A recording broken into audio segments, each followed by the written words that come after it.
Olá, boa tarde, seja muito bem-vindo. Nós estamos ao vivo, agora são 15 horas e 30 minutos, pontualmente pelo horário de Brasília.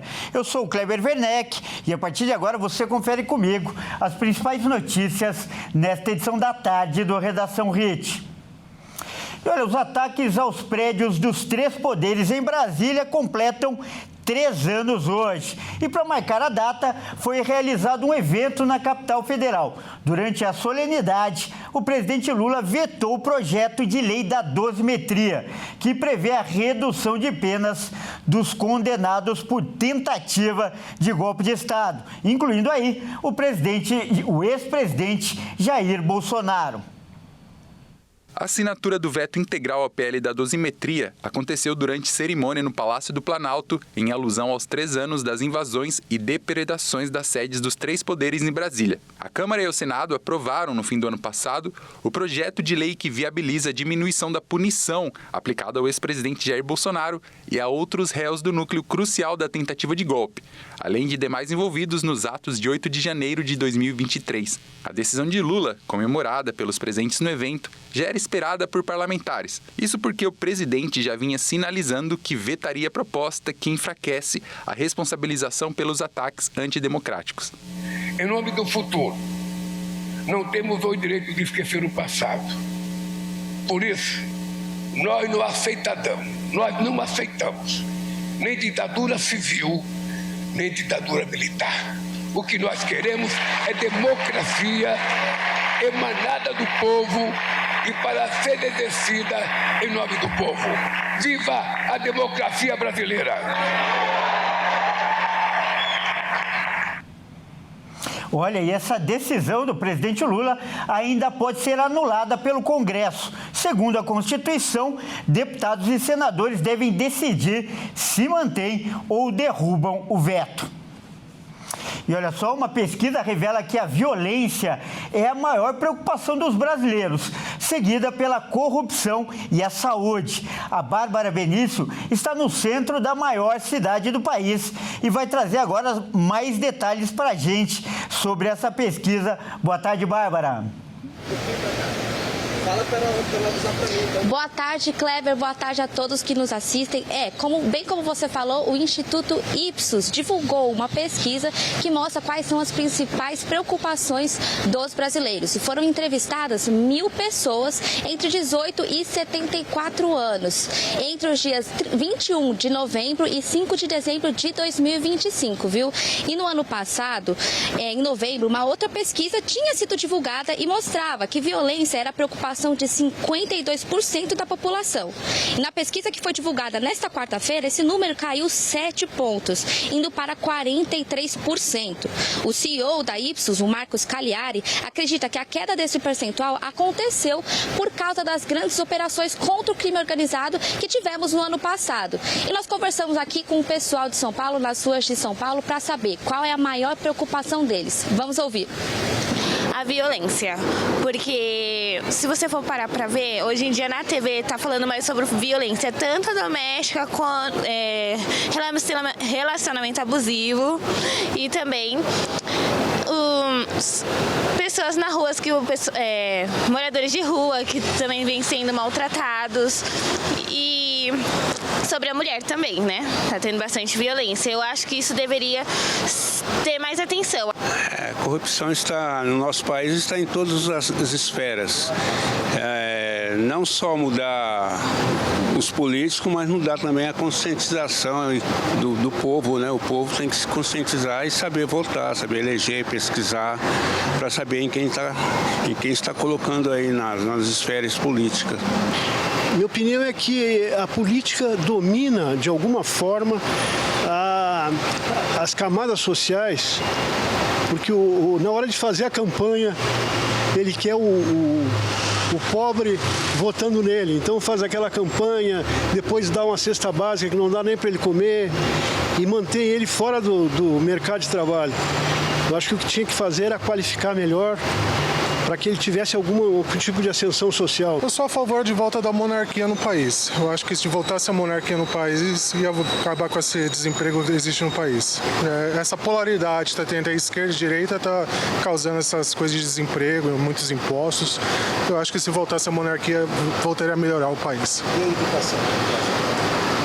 Se tivesse um investimento com o monarca, a educação no país ia melhorar. Com certeza. Eu penso assim. A minha opinião é que deveriam dar um tipo de stop nesse asfalto, que estão só pensando em construir, desmatando demais e não estão repondo o que eles estão tirando.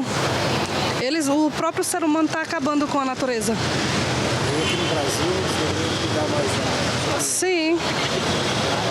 Tem outros meios de se construir sem precisar fazer tanto, multiplicar tanto asfalto. Antigamente o meio ambiente, o ar era muito melhor do que hoje. Hoje é mais poluído. Kleber, essa foi a preocupação do pessoal de São Paulo, mas o top 10 no Brasil ficou assim: crime e violência em primeiro, com 45%, logo depois corrupção, com 36%, saúde, com 34%, pobreza e desigualdade social, com 31%, logo depois impostos, inflação e educação e desemprego. Mudanças climáticas e ameaças contra o meio ambiente ficaram em penúltimo e em último lugar. O que é interessante, porque nós tivemos no ano passado a COP30, então foi um assunto bem comentado, as mudanças climáticas, e se mostrou a real preocupação dos brasileiros. E qual é a sua, Kleber? Volto com você aí no estúdio. Tá certo, Bárbara, muito obrigado. São várias preocupações, né? Mas principalmente tudo que envolve a qualidade de vida do brasileiro. E por falar em preocupação, olha só, é preciso se preocupar até com o molho de tomate que você compra no supermercado. Isso porque a Anvisa anunciou hoje que retirou uma marca de circulação. E o motivo, olha só, é que havia pedaços de vidro no produto. A decisão faz parte de uma resolução que reúne diferentes medidas sanitárias e suspende a comercialização, a distribuição, a importação, a divulgação e o consumo do lote. Segundo a agência, o recolhimento foi motivado por um alerta emitido pelo Sistema Europeu de Alerta Rápido para Alimentos e Rações, que identificou o risco grave à segurança alimentar no lote do produto importado para o Brasil. A Anvisa reforça que apenas o lote LM 283 foi atingido. A mesma resolução publicada pela Anvisa também determinou o recolhimento de 5 lotes do suplemento alimentar Neovit Visão, voltado à saúde ocular. A medida atinge os lotes 25G073, S25C004, S25C003, S25C002 e S25G072, que tiveram fabricação, comercialização, importação, divulgação e consumo proibidos. De acordo com a agência, os produtos foram fabricados com fruto da páprica, ingrediente não autorizado como fonte de zeaxantina em suplementos alimentares, além de apresentarem quantidade de caramelo 4 acima do limite permitido. A própria empresa comunicou o recolhimento voluntário dos lotes. Ainda segundo a resolução, a agência determinou a apreensão de 2 suplementos da empresa: Ervas Brasil Indústria, vitamina C, sucupira com unha de gato e suplemento alimentar colesterol. A Anvisa orienta que consumidores confiram os lotes nos rótulos e não consumam os produtos atingidos pelas medidas. Quem tiver algum dos itens deve procurar o serviço de atendimento ao consumidor das empresas responsáveis ou o local da compra para orientações sobre devolução ou descarte adequado. Olha, e outro assunto que causa muita dor de cabeça é o roubo e furto de celular. Em São Paulo, 46 aparelhos são furtados ou roubados dentro do transporte público por dia. Ou seja, 3 ônibus, metrô e até aeroportos. O Fernando Jesus vai trazer mais informações pra gente e ao vivo. Boa tarde, Fernando. Kleber, hoje em dia tá perigoso até para andar de transporte público. Boa tarde para você e a todos que acompanham esta edição do Redação Hit. Olha, de acordo com os dados da Segurança Pública de São Paulo, são mais de 15 mil casos registrados de roubos e furtos dentro dos transportes públicos. E isso equivale, como você acabou de dizer, a 46 46 ocorrências por dia dentro de trens, ônibus e metrôs do estado de São Paulo. Bom, e esses criminosos, eles também assaltam dentro dos aeroportos e rodoviárias. Foram registrados, esses roubos, esses crimes, foram registrados entre janeiro e novembro do ano passado. E nesse período, 14.609 casos foram em trens e metrôs. 759 casos foram dentro dos ônibus, 15 foram em aeroportos e nas rodoviárias foram registrados 128 casos. A maioria dessas ocorrências foram de furtos, que é quando a vítima nem percebe o crime.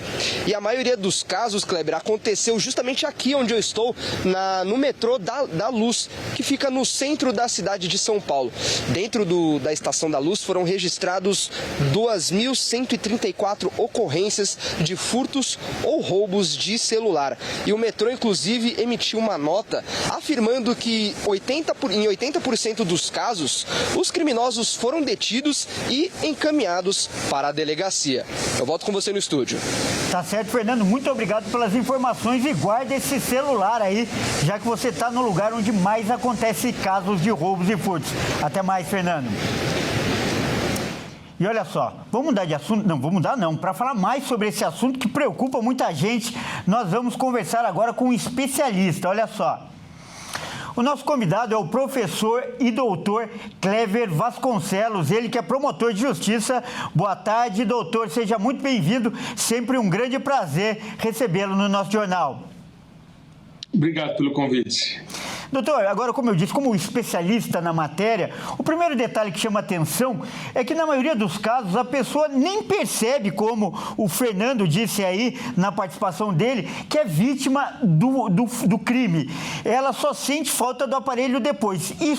Essa característica leva a gente a crer que o transporte público se tornou um ambiente, uma condição ideal para os criminosos agirem? Também, no que diz respeito à subtração dos celulares, nós percebemos, conforme as ocorrências recebidas, que o maior índice de aglomeração que tem entre as pessoas é o que gera esse furto e esse roubo, principalmente o furto, né? Mas também a desatenção das pessoas que usam o celular à mostra, e isso pode despertar a atenção do autor do delito. E também a vulnerabilidade das pessoas, uma senhora idosa, uma pessoa parada num ponto de ônibus, isso gera muita atenção do subtrador do celular. Então as pessoas têm que ficar muito atentas. Infelizmente, a realidade do nosso país é dessa forma.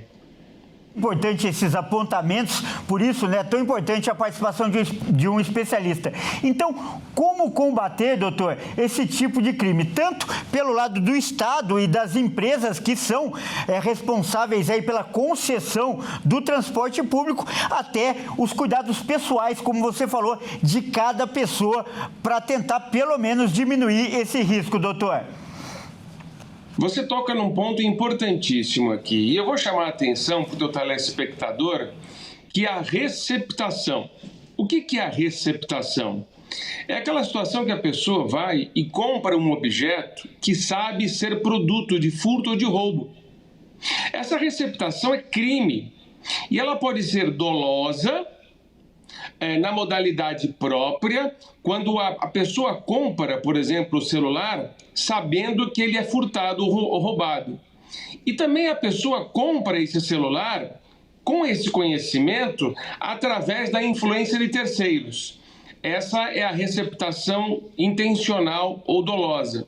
E também tem uma outra receptação, que é a receptação culposa, onde a pessoa compra o aparelho celular de alguém com uma diferença de preço muito grande, que dá uma desconfiança enorme. Como é que a pessoa está vendendo um celular tão barato assim? Então, o roubador e o furtador, o subtrador, ele tem, por fora do seu delito, quando ele pratica o delito, ele tem a oportunidade de negociar o bem subtraído. Então, para ele, esse tipo de negócio, que é o furto e o roubo, só existe por quê? Porque tem gente depois que faz a compra desse material, desse celular. Então é importante que as pessoas não comprem de modo algum. Porque se comprarem, estão estimulando indiretamente a prática desse delito. Então, portanto, o principal ponto é esse. Agora, um outro ponto.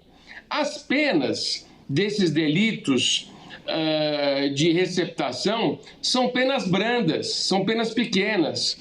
E cabe em transação penal, acordo de não persecução penal. A legislação penal é muito branda. Então, outro ponto relevante seria o legislador se sensibilizar sobre essa situação e aumentar as penas dos crimes de receptação para evitar o fomento, a ampliação dos furtos e roubo de celulares. Olha, outro alerta importantíssimo. E, doutor, são duas preocupações, né? Além do valor do aparelho que faz girar aí esse mercado criminoso, o conteúdo que vai nele, como aplicativos de banco, também deve ser outra preocupação e também ter uma proteção especial, não é, doutor? Exato. Outro ponto que você toca de maneira excelente.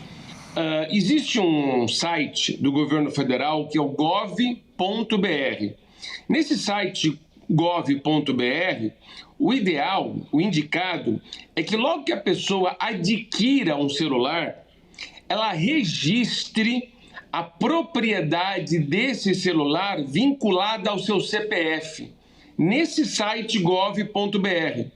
E a partir do momento do dia que ela sofreu uma subtração, um roubo, um furto, ela vai no mesmo site gov.br e comunica e registra a ocorrência. Esse registro de ocorrência é automaticamente comunicado a todos os bancos e os bancos bloqueiam os aplicativos do celular dessa pessoa cadastrada. Então é importante que todos tenham um celular cadastrado no gov.br. Isso é desconhecido. Pouca gente faz isso preventivamente. Tendo o delito, faz a ocorrência e o gov.br comunica os bancos. Na mesma hora, os bancos bloqueiam todos os apps, todos os aplicativos bancários. Doutor, então quero agradecer mais uma vez aí pela sua brilhante participação com dicas aí muito importantes. Nós acabamos de conversar com o professor doutor Clever Vasconcelos, ele que é promotor de justiça. Doutor, mais uma vez, muito obrigado. Obrigado, José. Grande abraço. E olha só, vamos mudar de assunto agora e fazer nosso giro de repórteres pelo país e saber o que é notícia nesta quinta-feira. Vamos começar pelo Rio Grande do Sul. Um carro caiu de um estacionamento a uma altura de 4 metros e uma mulher e também a filha dela ficaram feridas. Quem estava no local, elas duas estavam dentro do veículo e ficaram bastante feridas. Vamos ver aí com o Guilherme Souza. O acidente aconteceu na tarde do último domingo em Novo Hamburgo, na região metropolitana de Porto Alegre. Segundo relatos, a motorista de 57 anos tentava estacionar quando perdeu o controle do veículo, que acabou caindo de um desnível de aproximadamente 4 metros. O que a gente vê nas imagens é o carro capotado depois da queda. Além da condutora, no interior do veículo também havia uma passageira, a filha dela, de 28 anos. As duas mulheres ficaram feridas, presas de cabeça para baixo e precisaram ser resgatadas pelo Corpo de Bombeiros. Elas foram atendidas no local e encaminhadas pelo SAMU ao hospital da cidade, onde passaram por avaliação médica. As duas já receberam alta e passam bem. E olha, no Mato Grosso do Sul, o desaparecimento de um touro está mobilizando as autoridades. O animal é avaliado em R$50 mil e está sumido há 21 dias. Veja os detalhes agora com o Jonathan Xavier.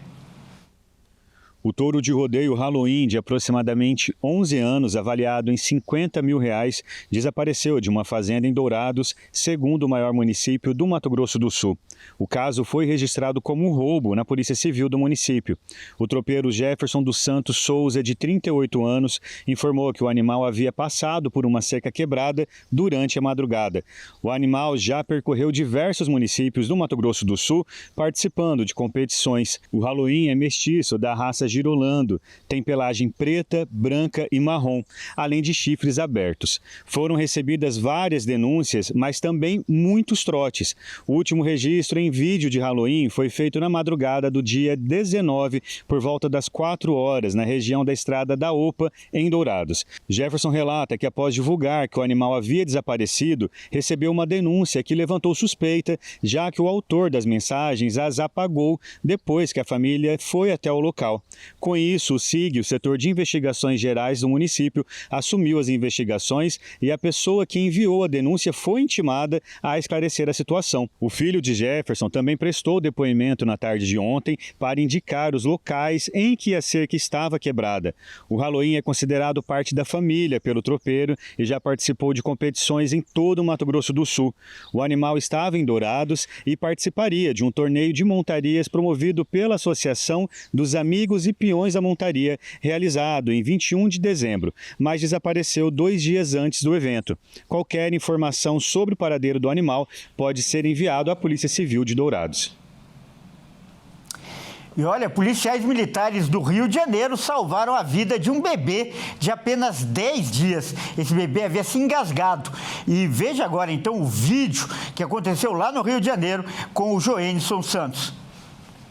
Policiais do 7º Batalhão de Polícia Militar do Rio resgataram na madrugada da última quarta-feira uma bebê de 10 dias que se engasgou na comunidade do Brejal, em São Gonçalo, região metropolitana do Rio. O vídeo gravado pelo colete dos militares mostrou que eles utilizaram uma técnica ensinada no curso de formação da corporação para salvar a recém-nascida. Os agentes foram acionados por um homem que se apresentou como responsável pela bebê e chegou ao local carregando a criança desacordada nos braços. Os policiais iniciaram os procedimentos de primeiros socorros, com o objetivo de desobstruir as vias aéreas da criança. No momento em que a criança começou a chorar e retomou a respiração, os agentes a encaminharam à unidade de pronto atendimento de Manilha, em Itaboraí.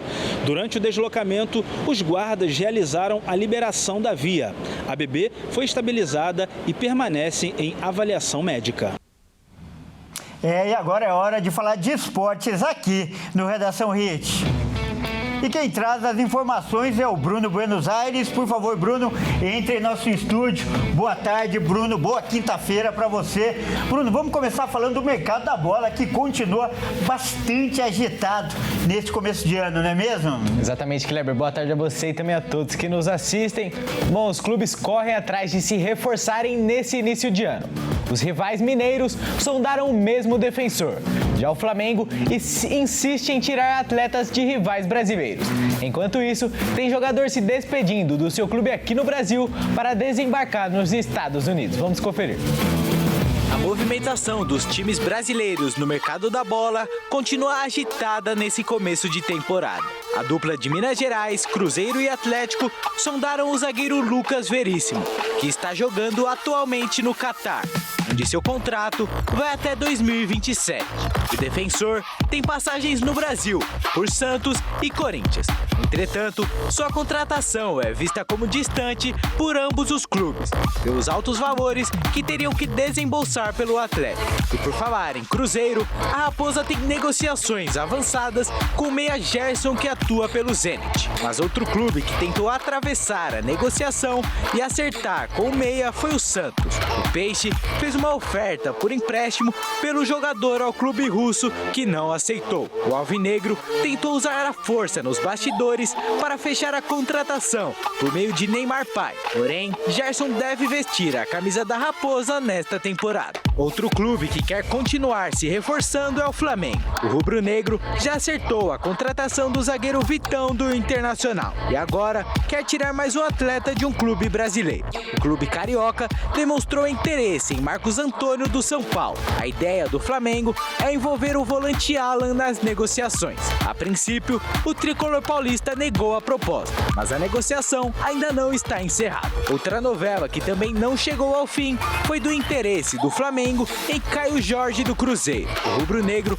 havia oferecido 24 milhões de euros mais o atacante Everton Cebolinha, mas a Raposa negou. Agora, o Flamengo ofereceu 30 milhões de euros pelo centroavante, cerca de 188 milhões de reais na cotação atual. Mas se de um lado tem jogadores chegando nos clubes brasileiros, em outros tem atletas saindo, como é o caso de Mikael. O zagueiro foi anunciado pelo Inter Miami e deixa o Palmeiras em empréstimo até o fim dessa temporada. Foi uma das matérias, que a gente acabou de assistir, uma das notícias está perto de se concretizar. O Cruzeiro acertou a contratação do Gerson. Basta só a assinatura do contrato para que o clube mineiro anuncie o meia. A Raposa irá desembolsar 27 milhões de euros pelo atleta de 28 anos, aí cerca de 129 milhões de reais, a maior contratação da janela até agora, Cleber. Olha, sem dúvida, né? Uma belíssima contratação, um grande jogador, nível de seleção, inclusive, que concorre a uma vaga na Copa do Mundo, né? E vamos falar também de Copa São Paulo, porque em janeiro tem jogo todo dia, praticamente, da Copinha, né? Exatamente, hoje não será diferente. Bom, vamos dar uma olhada nos clubes que jogam hoje e fecham a segunda rodada, enquanto outros disputam a terceira. Bom, às 16h30, daqui a pouco, o Fluminense enfrenta o Brasiliense em Santana de Parnaíba. Quem vencer desse confronto já estará garantido na próxima fase, já que os dois venceram a primeira rodada. E mais tarde, às 19h30, o Palmeiras enfrenta o Batalhão em Barueri. Caso o Verdão vença, também estará classificado para o mata-mata, já que venceu o primeiro jogo. E pela terceira rodada, às 21h30, o Grêmio enfrenta o Votoporanguense. As duas equipes já estão classificadas e só cumprem tabela hoje, Kleber. Fase de grupos aí se encerrando e na próxima semana já teremos o início do mata-mata, onde podemos ter muitas surpresas e também confrontos entre as grandes equipes. Verdade, Bruno. E o lado pitoresco dessa copinha são os nomes das equipes, né, nessa primeira fase. Por exemplo, hoje o Palmeiras enfrenta o Batalhão, né? Seria Batalhão da Polícia Militar? Olha, Kleber, muitos times interessantes, como você disse. Tem o Batalhão, tem também o Sport de Patos, muitos. E também tem os apelidos. Você viu? Meia-noite também, que enfrentou a Ponte Preta. E também os apelidos, né, dos jogadores. Muito apelido bom aí que a gente vê por aí. Teve um ano, inclusive, que eu entrevistei como um repórter o Moeda, o famoso jogador Moeda, que pelo jeito não vingou. Nunca mais ouvi falar no Moeda, mas por hoje é só. Essas são as informações de esporte. Isso mesmo, Kleber. Eu volto mais tarde. Uma boa tarde a você e também a todos que nos assistem. Muito obrigado pelas informações e até mais. E essa edição também fica por aqui. Eu agradeço demais pela sua companhia. Ótima tarde e até mais. Tchau.